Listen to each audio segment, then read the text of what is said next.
Hey church family, hope you're doing well and hope you're going okay throughout this Daniel fast. We are really looking forward to seeing what God will do in and through our lives over these next couple of weeks. So today I want to read just a couple of verses from the book of Luke in chapter 6. It's verse 37 and 38. And it says, "Do not judge others and you will not be judged. Do not condemn others or it will all come back against you. Forgive others and you will be forgiven. Give and you will receive. Your gift will return to you in full, pressed down, shaken together, and poured into your lap. The amount that you give will determine the amount that you get back." I love this. Well, I do like this verse, especially the last bit, but I want to just share a few things out of these two verses. This month's series is actually called Overflow, and I want to live a life of overflow, as I'm sure you do too.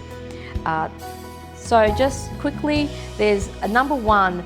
I believe these things will help us to live in a place of overflow as well. Number one, it says there straight up, do not judge others. And we do this so easy, don't we? It's in our natural carnal nature to just judge. And the Pharisees did this often, and Jesus challenged them often. And you know what? We can actually be like these Pharisees at times. We can make judgments on people, the things they say or the things that they do, or maybe how people look. And, we can just do that because that is our carnal nature. But we are no longer, living in the flesh, but we are spirit people. And so God really wants us to not judge. And if we want to live a life of overflow, it's simple. Let's not judge. The second thing out of that verse is it says don't condemn. In the Passion Translation, it actually says not to be critical. And so number two is let's not be critical. Let's not be people that criticize and just pick on things. I think this is something that will cause us not to live a life of overflow. The third thing is forgive others. And I just think this is such a biggie. Unforgiveness is not attractive.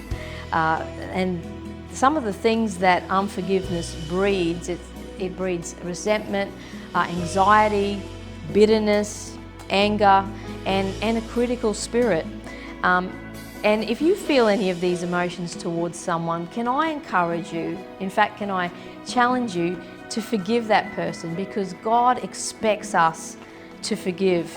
And if we live in a place of forgiveness, there just is a sweetness about our lives, and it will actually overflow onto those people that are around us. And the last thing it says there is to give. Giving or generosity.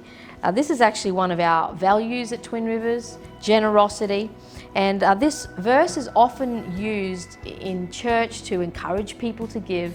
But I want to say that giving and generosity is so much more than just giving of our finances.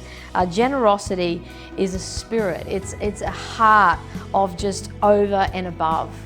Jesus says, if someone asks for a shirt, we'll give them your coat as well. Or if they ask you to walk a mile, walk two. And I just believe that if we're going to live in a place of overflow, we have got to be people that live with a generous spirit of giving. So have that attitude of giving, whether it's your time, whether it's your talent or your treasure. Just do it. Just give. I know I've seen this in my life over and over again. As we have blessed others, God has just poured back into our lives. And as the Bible says, pressed down, shaken together, and running over.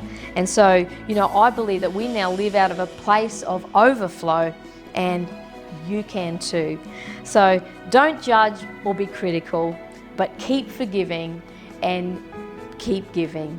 God bless.